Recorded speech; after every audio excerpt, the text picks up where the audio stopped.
Iran president Ibrahim റൈസിയുടെ മരണവുമായി ബന്ധപ്പെട്ട് കൂടുതൽ വാർത്തകൾ പുറത്തു വരുന്നു. മോശം കാലാവസ്ഥയെ തുടർന്ന് ഹെലികോപ്റ്റർ അപകടത്തിൽപ്പെട്ടെന്നായിരുന്നു ആദ്യം പുറത്തു വന്ന റിപ്പോർട്ട്. എന്നാൽ ഇപ്പോൾ ഇറാന്റെ രഹസ്യാന്വേഷണ വിഭാഗം അത് അപ്പാടെ തള്ളിയിരിക്കുകയാണ്.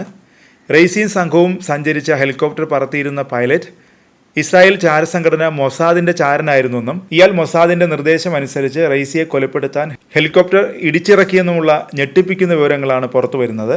ഇറാൻ ഇസ്രായേൽ സംഘർഷത്തിന് പിന്നാലെ വേണ്ടിവന്നാൽ ഇസ്രായേലിനെതിരെ ആണവായുധം പ്രയോഗിക്കുമെന്ന് പ്രസിഡന്റ് റൈസി നേരത്തെ പറഞ്ഞിരുന്നു.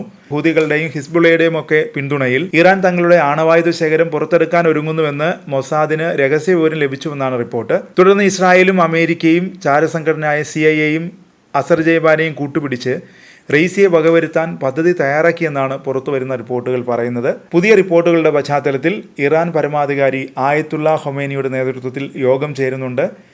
ഉടൻ തന്നെ തിരിച്ചടി ഉണ്ടായേക്കുമെന്നാണ് ആശങ്ക. എന്നാൽ ആണവായുധ ആക്രമണമായാൽ കാര്യങ്ങൾ കൈവിട്ടു പോകും. ലോകം മൂന്നാം ലോക മഹായുദ്ധത്തിന്റെ പടിവാതിൽക്കലേക്ക് എന്ന സൂചന ഇറാന്റെ ഭാഗത്തു നിന്നും പുറത്തു വന്നു കഴിഞ്ഞു. തങ്ങളുടെ നേതാവിനെ വധിച്ച നടപടി ഒരിക്കലും അംഗീകരിക്കാനാവില്ലെന്നും തിരിച്ചടിക്ക് തയ്യാറെടുക്കുകയാണ് എന്നുമാണ് ഇസ്രായേലിന് മുന്നറിയിപ്പ് നൽകിയിരിക്കുന്നത്. ഏഷ്യയിലെ ഏറ്റവും വലിയ ആണവായുധ രാജ്യമെന്നറിയപ്പെടുന്ന ഇറാന്റെ വിവിധ കേന്ദ്രങ്ങളിൽ ആണവായുധ ശേഖരമുണ്ടെന്നാണ് കരുതുന്നത്. രാജ്യാന്തര ആണവായുധ നിയമങ്ങൾ മറികടന്ന് ഇറാൻ അത് പ്രയോഗിക്കുകയാണെങ്കിൽ ഇസ്രായേലിനോടൊപ്പം നിൽക്കുന്ന നാറ്റോ സഖ്യവും അമേരിക്കയും ഉൾപ്പെടെ പിന്തുണയുമായി എത്തുകയും അത് വൻ നാശത്തിന് വഴിവെക്കുമെന്നാണ് വിലയിരുത്തൽ. അതിനിടെ സംഭവത്തിൽ US സെനറ്റർ നടത്തിയ പരാമർശത്തിനെതിരെ ഇറാൻ രൂക്ഷമായ ഭാഷയിലാണ് വിമർശിച്ചിരിക്കുന്നത്. ഫ്ലോറിഡ സെനറ്ററായ റിക് സ്കോട്ട് ആണ് വിവാദ പരാമർശം നടത്തിയത്. റൈസിയെ ആരും സ്നേഹിച്ചിട്ടില്ലെന്നും അയാളെ ആരും മിസ് ചെയ്യില്ലെന്നുമായിരുന്നു പരാമർശം. റൈസി മരിച്ചാൽ ലോകം കൂടുതൽ സുരക്ഷിതവും സമാധാനം നിറഞ്ഞ സ്ഥലവുമാകും. ആ ദുഷ്ടൻ സ്വച്ഛാധിപതിയും തീവ്രവാദിയുമായിരുന്നു. അവനെ ആരും സ്നേഹിക്കുകയോ ബഹുമാനിക്കുകയോ ചെയ്തിരുന്നില്ല.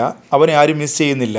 അയാൾ മരിച്ചു കഴിഞ്ഞാൽ കൊലപാതകികളായ ഏകാധിപതികളിൽ നിന്ന് ഇറാനിയൻ ജനതയ്ക്ക് തങ്ങളുടെ രാജ്യത്തെ തിരിച്ചുപിടിക്കാൻ അവസരം ലഭിക്കുമെന്ന് പ്രതീക്ഷിക്കുന്നു. ഇങ്ങനെയായിരുന്നു സെനറ്റ് അംഗത്തിൻ്റെ പരാമർശം.